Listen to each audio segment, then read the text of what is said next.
ಜಾರಕಿಹೊಳಿ ಅವರ ಭೇಟಿ ಬಹಳ ಚರ್ಚೆ ಮಾಡ್ತಾ ಇದೆ ರಾಜ್ಯ ರಾಜಕಾರಣದಲ್ಲಿ. ಮುಂದಿನ ಚರ್ಚೆ ಆದರೆ ಒಳ್ಳೆಯದಲ್ಲ. ಚರ್ಚೆ ಆದರೆ ಈಗ ಕಾಫಿ ಪೇ ಚರ್ಚಾ ಅಂತ ಅದು ಯಾವುದೋ ಒಂದು ಇದು ಬರುತ್ತಲ್ಲ, ಚಾಯ್ ಪೇ ಚರ್ಚಾ. ಈಗ ನಾವು ಕಾಫಿ ಪೇ ಚರ್ಚೆ ಮಾಡಿದಪ್ಪ, ಏನಾಗಿದೆ ನೋಡ್ರಿ. ಎಲ್ಲಿ ನಾವು ಇಬ್ಬರು ಕೂತ್ಕೊಂಡು 2 ಲೋಟ ಕಾಫಿ ಕುಡಿದ್ಬಿಟ್ರೆ ಮುಖ್ಯಮಂತ್ರಿ ಮಾಡಿಬಿಡ್ತಾರೆ ಅನ್ನೋದಾದರೆ ಭಾಳ ಚರ್ಚೆಗಳಾಗ್ತಾವೆ, ಭಾಳ ಕಾಫಿನೂ ಖರ್ಚಾಗುತ್ತೆ. ಆ ಥರ ಏನಾಗೋದಿಲ್ಲ. ಆಯ್ತಪ್ಪ, ಆಯ್ತು, ನಾವು ಚರ್ಚೆ ಮಾಡಿದ್ದೀವಿ. ಅಲ್ಲಲ್ಲ, ಆ ರೀತಿ ನಾವು ಮಾತಾಡೋದ್ರಿಂದ ಏನಾಗೋದಿಲ್ಲ. ಅದು ಎಲ್ಲ ನಿರ್ಧಾರ ಎಲ್ಲ ಹೈಕಮಾಂಡು. ಆ ಸನ್ನಿವೇಶನೇ ಬಂದಿಲ್ವಲ್ಲ. ಈಗ ಸನ್ನಿವೇಶ ಬಂದಾಗ ಮಾತಾಡೋಣ.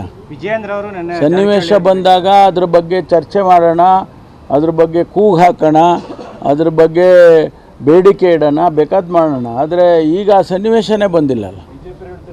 ಸಾಧ್ಯನೇ ಇಲ್ಲ. ಮುಖ್ಯಮಂತ್ರಿಗಳು ರಾಜೀನಾಮೆ ಕೊಡುವ ಅಗತ್ಯ ಇಲ್ಲ, ಕೊಡಲ್ಲ ಅಂಥೇಳಿ 10 ಸಾರಿ ಅವ್ರು ಹೇಳಿದ್ದಾರೆ, ನಾವು ಹೇಳಿದ್ವಿ. ಕೊಡೋ ಅಗತ್ಯ ಇಲ್ಲ.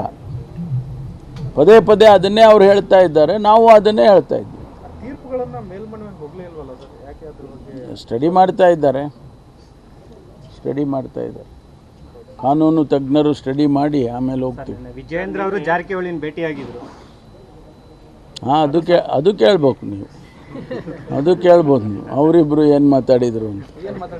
ಅದನ್ನೇ ಕೇಳಬೇಕು ಅಂದರೆ ನೀವು ಕೇಳಬೇಕು ಅಂದರೆ.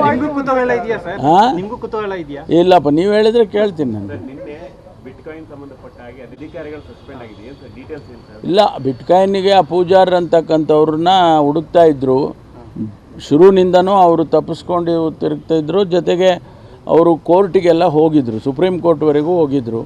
ಅವ್ರಿಗೆ ಯಾವುದೂ ರಿಲೀಫ್ ಸಿಗಲಿಲ್ಲ ಅಂತ ನಿನ್ನೆ ಬಂದು ಸರೆಂಡರ್ ಆಗಿದ್ದಾರೆ. ಅದು ಇನ್ವೆಸ್ಟಿಗೇಷನ್ನು ಮುಂದುವರಿಯುತ್ತೆ. ಅವರು ಅಷ್ಟೇ, ತನಿಖೆಗಳು ಮುಂದುವರಿಯುತ್ತವೆ, ಏನು ನಿಲ್ಲೋದಿಲ್ಲ.